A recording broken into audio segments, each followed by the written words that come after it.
Welcome to the Informed Pregnancy and Parenting Podcast. I'm your host, pregnancy-focused chiropractor, Dr. Elliot Berlin. In today's sponsored episode, I have the pleasure of speaking with a true expert in the field of breastfeeding. My guest is a former systems engineer turned nurse who now serves as the Senior Director of Lactation, Education, and Professional Development for Medela, a company specializing in breastfeeding products and advice.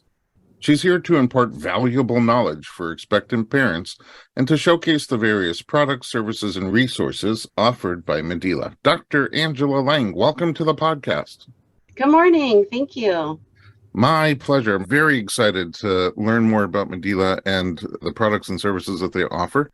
Our patients and my wife and family members for years have been using Medela products, and, Medela has really set itself aside as the leader in quality products for lactation support. So let's start at the beginning. What's your background? Where are you from? I live in Wisconsin, so I'm really close to the McHenry, Illinois office. I started out, as you said, a systems engineer and changed my career to nursing. I'm an international board certified lactation consultant, and I also have a doctorate as a clinical nurse specialist in maternal infant. Wow. I just want to say that as a kid, 17 years old, I trained to be an EMT, and I started to work at 18 in New York City in ambulances and emergency rooms. And even from then, from a very early age, it was so clear to me that in the hospital setting, nurses make the world go round. And that only became clearer over time as we had babies in the hospital, as I supported other people in labor in the hospital. And recently, when I had a pretty bad case of COVID, nurses are the true heroes of the medical establishment. So thank you so much for that. No, I appreciate that. And it's very true. In the hospital setting, the nurses are what makes the whole thing work. And that's before you even specialized into this really necessary specialty of care that you're doing now. So for you, what pushed you into lactation? How did you get into lactation? So as I said, I was a systems engineer working for a software company. I had my first baby, and I really felt like I didn't get evidence-based care in the hospital. I had read The Womanly Art of Breastfeeding from the HA League, and I really believed my baby didn't need to be supplemented in the hospital. And I really felt pressured to give formula the whole time I was there. And even longer into my baby's life, when my milk supply went down at 6 months, my pediatrician gave me a big tin of formula and sent me home. So I felt that most of my experiences with healthcare professionals were just the easy solution of formula. And it took me 2 more babies and a lot of convincing to my husband to let me change my career, stop everything, and go back to school to be a nurse. So my first degree actually is in lactation, and that was a great degree for me. I worked a lot with the Baby Friendly Hospital Initiative, and then moved on to nursing and finished some graduate work as a clinical nurse specialist in maternal infant. I had really done a couple of years of graduate school as a midwife because I thought that was how I was going to change everybody's life. I was going to be a great midwife and help everyone. But I quickly realized that my scope of influence would only be on an individual. And with the clinical nurse specialist role, I could impact the whole hospital or even the whole hospital system and have the right policies and procedures in the hospital to support mothers, not just in breastfeeding, but of course, that's my love, so it's always where I focus on, but in all kinds of better health care and the better nursing services we could provide when women are at the hospital. Wow, so many things going off in my head. First of all, you would have been an amazing midwife, and anybody would have been lucky to be under your care that way. But I totally understand the drive to affect as many people as possible, and how the same hour for hour you can have an impact on supporting lots more people through the work that you're doing now. 2 other things that come to mind. First of all, you mentioned the Baby Friendly Hospital Initiative. Can you talk a little bit more about what that is? So the Baby Friendly Hospital Initiative is a part of an international program to create what they call the 10 steps of successful breastfeeding.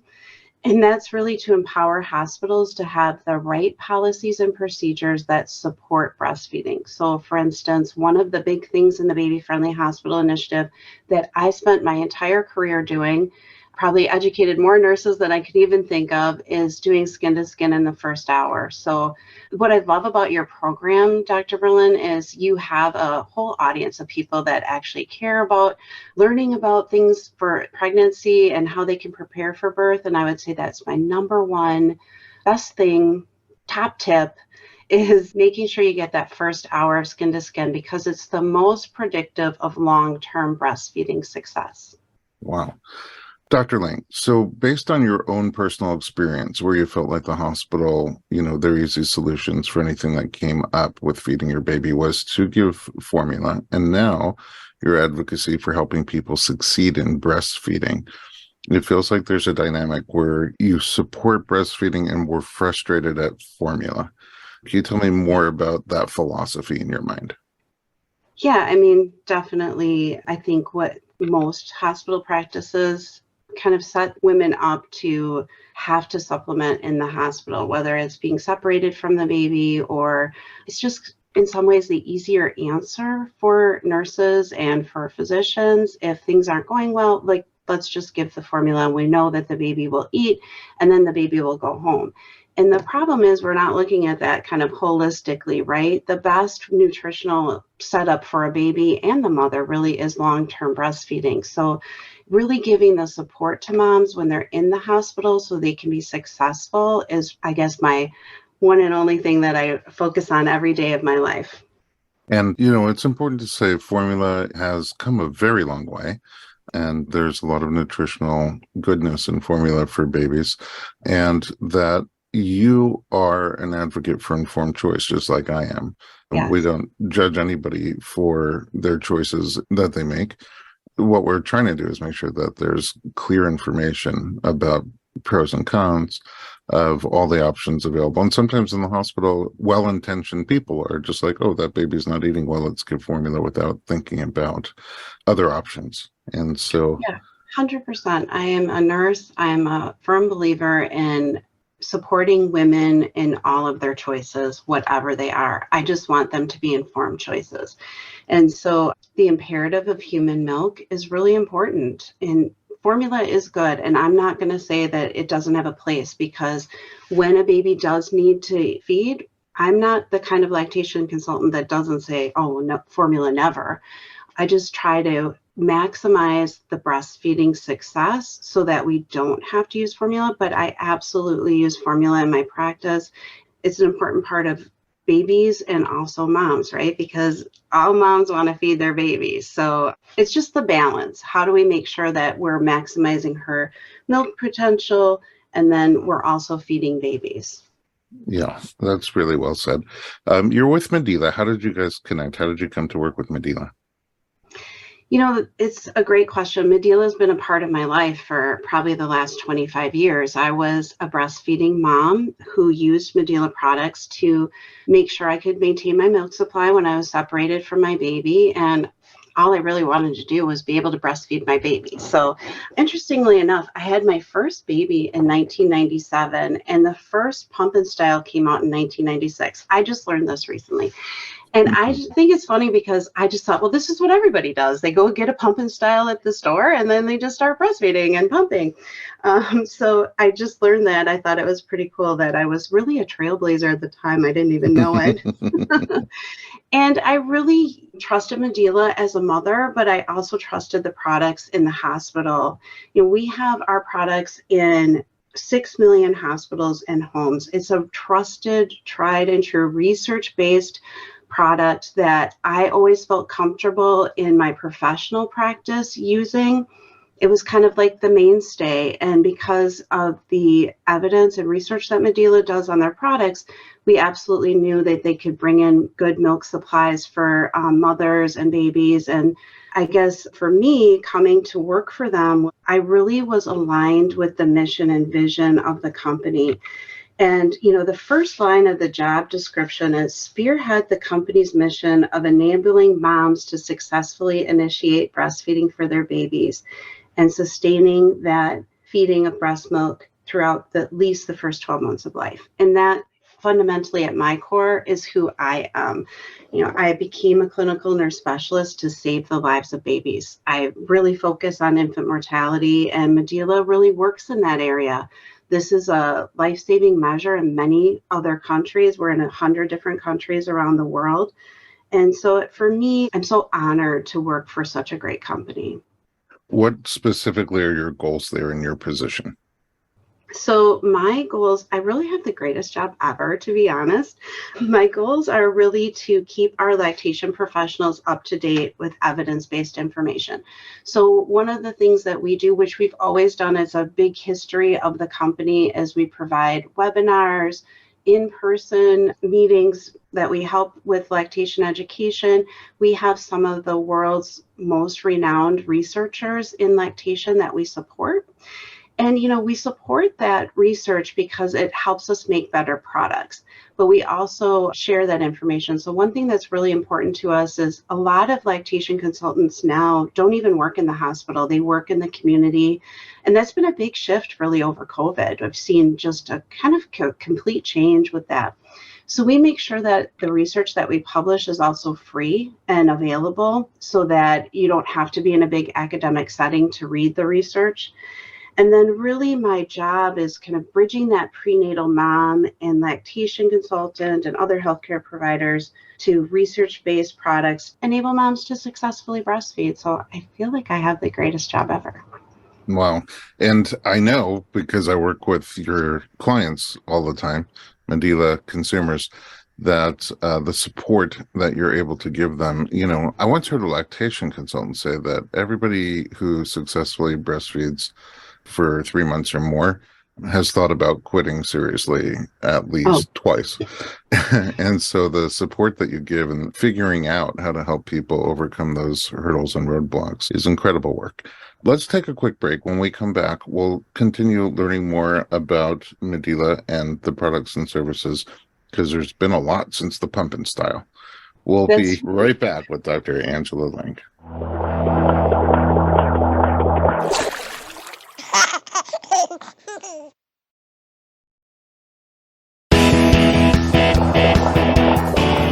Welcome back to the Informed Pregnancy Podcast. We are talking to Dr. Angela Lang of Medela. Okay, we said at the end of the first segment, Medela's come a long way since the pump and style. There's lots going on. Tell me about some of the different things that the company offers. Well, I'd say the main things that we offer are our products, right? Our research-based products. We provide a lot of education and a lot of services. So, for example, our products really are intended to support the patient's entire breast milk feeding journey. So, prenatally to postpartum, we have the hospital grade pumps that are in the hospital, and they have a specific patented technology to initiate milk. So they try to mimic the first 2 weeks of milk making, similar to a baby. So nothing is better than a baby at the breast to bring in a full milk supply. And I would tell your audience, don't pump in the first 2 weeks unless you need to. So the baby's going to bring in the best milk supply on its own. And really what happens in that first 2 weeks, we're creating what we call all the milk making cells. And over time, that 2 week of programming is going to be your long-term milk making production. So if we don't get it right in that beginning time, we're going to actually maybe not have as much milk over 3 or 6 months or 9 months down the road. So the first 2 weeks are critical. And then I would say you could add some personal use pumps, but the first 2 weeks, if you are pumping, you're going to be telling your body that you have twins. And that sounds like a great idea, but it creates all kinds of other issues. So, we use the Symphony in the hospital when we have babies in the NICU, or we have some other kind of prenatal risk factors. So things like PCOS would be a big reason why I would ask moms to pump in the hospital, just for some insurance pumping. So PCOS is polycystic ovarian syndrome. How does that affect breastfeeding? Well, breastfeeding really is influenced by hormones. And so any kind of endocrine disorder is going to influence your milk making production ability. So you need all of hormones like insulin. So diabetes is another thing that might impact your milk making ability over time. So in those cases, although the general rule is if you're able to breastfeed regularly, don't pump. In those cases, the additional pumping might be helpful. Yes, we used to in breastfeeding say, if a mom has wrist, don't tell her because that's going to make her feel like she can't produce milk. But really, in the last, I would say 5 or 6 years, the focus on breastfeeding has been proactive management of milk. So if I had a PCOS mother, I would say, hey, feed the baby, and then we're going to do some pumping. And it also gives me clinically an idea of how much milk she has. And one time I had a mom who on day 3, the baby had like a 13% weight loss, and she was pumping after every breastfeeding and not getting any milk, not even a drop. And she was so committed to breastfeeding. And I said, I really think we need to give your baby a little bit of formula right now.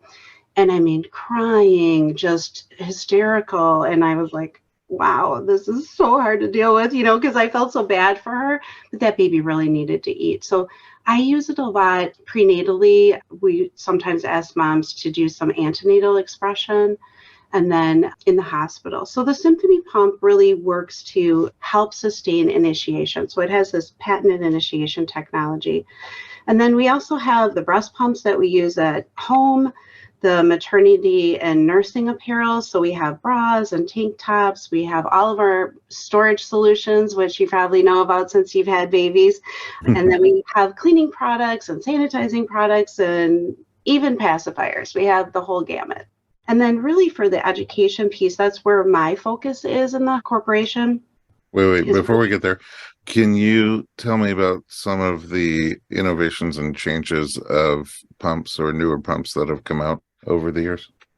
Well, our newest pump is the Freestyle Hands-Free, and this is kind of a revolutionary pump in the marketplace. So there's been hands-free pumps available for a number of years, but we've really taken the time to do research on the product. So we have done dozens of scans of breasts, specifically lactating breasts. And so the cups that fit in the bra are really anatomically designed. They kind of have like a teardrop shape. They're a little bit different. And what we found with that is that because they complement that breast shape, they really optimize the flow for removal of milk and faster than traditional pump shields. They're also really cool because you can see through them. And so that can help you look and see if the nipple's working well and see if your milk's flowing. So it's a really cool new product. Nice innovations. And then also Medela has products that help with troubleshooting or solutions when there are products, right? Like the SNS. Oh yeah, this SNS is a great product.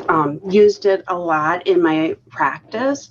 We just came out with a new SNS that is available in the commercial line. So I used it all the time as a lactation consultant in the hospital, but there's a newer one with a better design that's available for parents in like Target or regular retail stores. What's cool about an SNS is because really we just want babies to be at the breast and breastfeeding, right? And so we don't use a bottle then. We're really helping the baby learn the flow while they're at the breast so they get that nipple stimulation. Also works really great for people who maybe are chest feeding or want to have that experience of breastfeeding, but maybe doesn't have a full milk supply. Yeah, so SNS stands for Supplemental Nursing System. And Yep. can you just describe briefly how it works? Yeah, so we have the milk container and it's attached to a tube, and that small little tube will either tape like really close to the mother's nipple, or sometimes we'll use a nipple shield to hold it in place. And then we have the baby breastfeed. So we use this a lot in regular practice in the NICU, maybe the baby's first time at the breast, and we're helping the baby with some milk flow to kind of get the baby interested. The reason we're using the SNS is to preserve breastfeeding. Instead of giving a baby a bottle where the milk is flowing super, super fast, we're kind of regulating the flow of the milk, but giving the baby the same sensual cues of being at the breast. And it could work really great for people who are chest feeding or maybe don't have a full milk supply. It's a way to kind of keep breastfeeding going. Awesome. So in addition to the pumps and to solution products like the SNS and the bras and the parts and the nipple balms, you also have education. Tell me about Medela's education programs. So the education piece is really the highlight of my job and where I spend the most part of my time. And really what we're trying to do is continue the path of everyday amazing mother's milk. So we offer clinical education for healthcare professionals. If you go on our website, there's like a little button for healthcare professionals. We have things like webinars we do every month. We have in-person speakers. We have some of the greatest lactation minds and researchers that we have at our sessions. People like Paula Meyer and Diane Spatz, who have been the leaders in lactation for many, many years. Icons. Icons. I call them lactation legends. I like that. I say that to Diane all the time. She's a lactation legend. And really, one of the things that we do is because we're so research-based, we really understand the mother's needs and the baby's behavior. So we spend a lot of time looking at baby behavior with universities, hospitals, and research institutions around the world. And that gives us insights and discoveries that help us advance our technology and breastfeeding solutions. It's really cool work. It's amazing. And it kind of shows how Medela is so committed, not to just products, but to the entire experience and to providing the well-rounded complement of support to ensure and promote success. It's a huge part of our DNA. And honestly, it was one of the reasons that I became really intimately involved with Medela because we used to go to a lot of their education. All right, let's take a little break. When we come back, we're going to have some practical information and tips for anyone who is about to have a baby or just recently had one. We'll be right back with Dr. Angela Lang.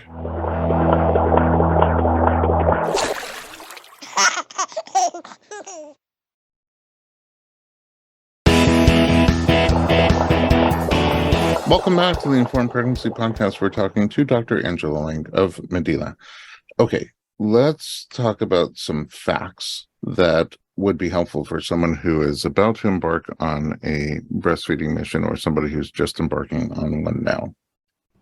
I think the most important part of a breastfeeding journey is setting things off right. So initiation of breast milk is the most important part of your breastfeeding journey. So as I said before, that skin to skin in the first hour is the most predictive of long-term breastfeeding success.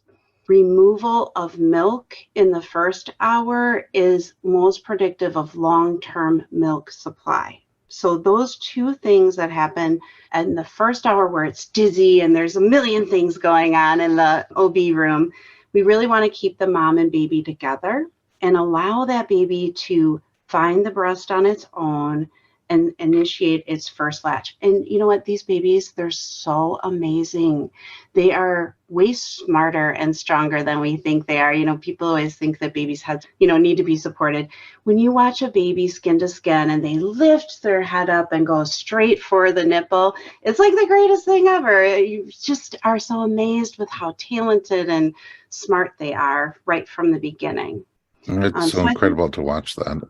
It is. It's my favorite thing to do in a day, honestly. And to watch the mother when the baby finds the breast on their own, and she always is like, oh, my baby wants to breastfeed. So if we just let her have that moment, it'll, kind of change the way she feels about breastfeeding. Instead, a lot of times we take them away, we weigh them, we clean them, we move them around, we give them shots, we do all kinds of stuff. So the best thing is to have that first hour, what we call the golden hour, and keep the babies right there with their mommies. And, skin to skin is a really amazing intervention because the body is actually reading the temperature of the baby and is putting more blood in the chest of the mom than even is in her brain. So that's how important the body thinks the baby is.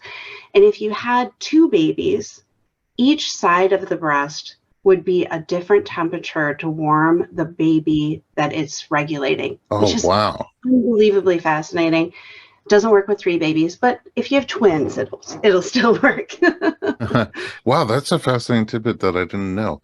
But it's just so incredible. Like, you know what? I sometimes show our patients also this elephant birth on YouTube where this elephant gives birth and she labors all by herself. There's nobody around her. And she like squats and does all these positions and she's quiet and focused. And then the baby comes out and she immediately turns around and starts doing neonatal care. And she uses her trunk and she's like assessing the baby. And the I love it. baby is not breathing right away. And all of a sudden, she starts doing interventions. She sort of like starts kicking the baby, kind of what we would do if we slapped their bum or tickled their foot. Baby's still not breathing. And then she wraps her trunk around the baby's tiny little trunk, lifts the head and yanks on it, almost like she's doing a chiropractic adjustment.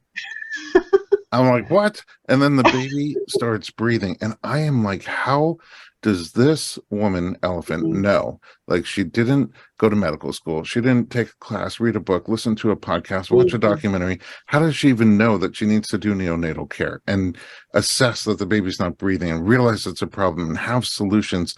And you just realize when you watch something like that, it is all hardwired and encoded in your nervous system, in your DNA, for you and from the baby from the very beginning when they come out. There's this incredible interaction going on that you Mhm. can't necessarily see, but you see clues at the surface. And Yeah. that's one of them. And it's just this incredible thing how the body just knows. Like a woman's body is incredible in its ability to grow a baby, deliver a baby, feed a baby, and how a baby who's just been born knows, what to do. I And love that story. I hope you send me the video because I oh, would love to. absolutely, I will. I will. So the first thing that comes out is different, right? The colostrum that comes out is Yeah. different than what will come later. Tell me about colostrum. Well, colostrum is a fascinating part of milk, right? And we used to, divide it as colostrum and then the milk coming in, but it's still milk. And we have this small amount of milk that's super sticky and viscous for the first 3 days, but it's super intentional. As you just said, the body knows exactly what to do for this baby, and we kind of monkey with it. But the reason why it's so thick is it's like a mucus, and its purpose is intentional. It goes into the body and it lines all of the mucous membranes. And what that's doing is actually creating a barrier in the baby's body. So if bacteria comes in, it just kind of slides right through. And we see that through research. The bacteria is like kind of not even untouched when it's in the diaper of a baby. And it also is imparting all the immunity to the baby. So you think about this, the baby comes out, it's a completely vulnerable infant, and all of a sudden it's in a new world. And so the body's creating all these antibodies that it's giving it. And the body even knows from the mother what's going on in their environment. So we'll be giving what's relevant to what's going on here, COVID, RSV. We're going to provide that protection for that baby. So that first 3 days, that milk, I've heard people say, well, I'm going to wait till my milk comes in before I feed the baby. I just think, oh my gosh, that's the best milk that you're missing. Like, you don't want to miss the colostrum. And you also want to make sure you're doing frequent feeding during that time, because frequent removal of milk makes the best long-term milk supply. It's the first bite of the apple. Yeah, I mean, colostrum is just so fascinating. I love it. And then milk changes over time. Yeah. And it was kind of like you were saying how the body regulates the temperature to the baby. The body also takes cues from the baby's needs. Yes. So, what happens over time when we're talking about immunity? And I think that's one of the big things when we're talking about formula. Formula is good nutrition for babies, they can eat it, but babies need more than that. So, for instance, if we look at a baby a month after birth, it's formula fed versus a breastfed baby. The breastfed baby's thymus, where all the antibodies are stored, is twice as big as that of a formula fed baby. And so this protection is specific. So, for example, if I'm breastfeeding at the breast, and say my baby's in daycare. My baby's exposed to a lot of different babies, a lot of different healthcare workers that are coming in and out. The baby's saliva actually sends a signal to the body and says, this is what's going on in my environment. The mom then makes an antibody for that and transfers it to her milk. So one of the things I didn't know when I first started breastfeeding, I would just pump the milk and I'd put it in the back of the freezer, and then I'd just bring the first food forward, is the freshest milk is the most relevant to the baby. So we want to give the fresh milk that we pumped that day, because that's what's going to protect them in their environment, and then store milk that we didn't use, right, to be used later. There's nothing wrong with that milk. It's still great milk, but the fresh milk is the one that is most designed for the baby at the moment, and it's going to give it the most protection. It's really fascinating how that works. It's insane. All right. I had a patient a few years ago who had triplets, and breastfeeding was extremely important to her. And then she fell ill and couldn't feed her kids. And we started, because it was so important to her that they got human breast milk, we started this campaign of milk donation. And to a lactating mom, understandably, it's like liquid platinum. It's hard to give it away. Yeah. But right. Yeah, that's for sure. these moms came out in full support. I would go around on Thursday nights around the city with a cooler in my front seat and pick up bags and bags of milk for people. And those triplets got primarily breast milk for the first 3 months. And it was just an amazing program. So I know that recently Medela started a program, and you guys have this hashtag, Moms Unite for Milk, the number 4, Moms Unite for Milk. Tell me more about the program. Well, last year we had a pretty significant formula shortage, and we also had a donor milk shortage kind of at the same time. It was COVID, things were happening. And Medela saw the need to help moms access safe milk sources to feed their babies. So one thing that donor milk does, different than what you were doing with your community-based, sourcing of milk, is donor milk pasteurizes milk. So we support a lot of milk banks throughout the country. And with the Moms Unite for Milk, we did a pump-a-thon and an education campaign encouraging moms to donate breast milk to these nonprofit milk banks. And then we gave them educational resources about pumping and milk donation. And right now, we still do this campaign, by the way. It's still going on. But we have more than 55,000 ounces of milk donated to help families in need. And I think I love your story, because women love to help other women, right? And so when we did this campaign, we saw that people came out, right? They wanted to donate their milk. And honestly, over the years that we've had donor milk, we had a milk depot in my hospital. That hospital now has 2 large freezers because they get so many donations. And so moms know when they breastfeed, they understand the importance of this milk, and they want to give it to other babies. Usually that milk goes to preterm babies in the hospital, but it's being used more and more for even term babies. So it's really amazing. And we love being a part of that, helping moms help each other. Wow, that's huge. Like I said, it's liquid platinum. It's an extremely valuable resource, and you can't replicate it. You can't replicate it. That's 55,000 ounces, almost 500 gallons of donated milk. I mean, I love that you can do the math on that. Google helps. So it's really a part of our DNA. Medela has another arm called Medela Cares, and that is really our social responsibility arm. And I know for patients and parents, social responsibility of companies is really important. So we do a lot of things for our environment. We signed the UN Sustainability Compact Pledge. So all of our new product packaging is all cardboard, doesn't have plastic involved in it. And we partner with organizations like the Ronald McDonald House, the March of Dimes, Good Plus Foundation, and donate a bunch of our resources and products for families and babies in needs. And, the Ronald McDonald House is really important. A lot of times moms and babies are separated from their babies in the NICU.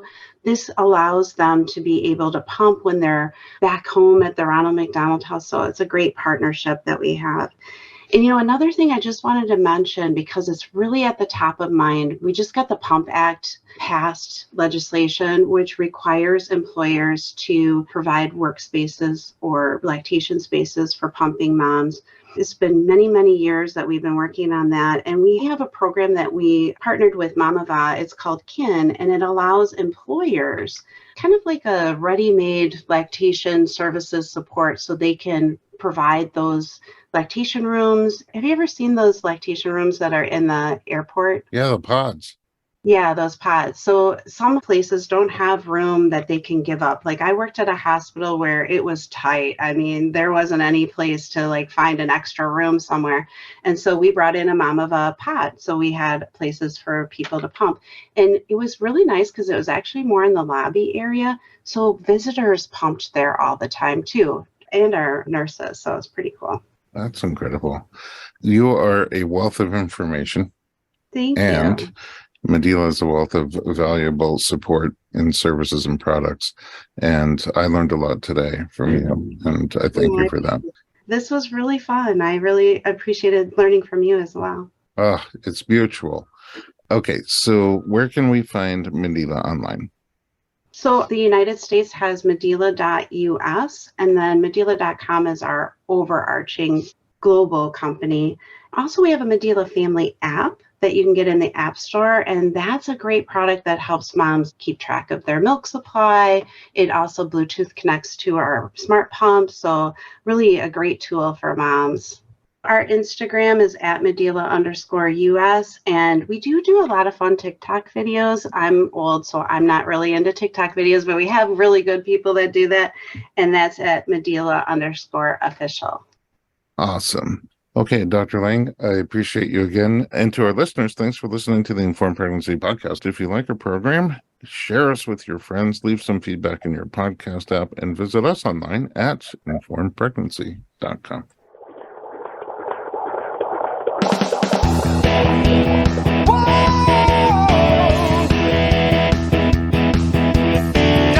Doctor, give me the news. I got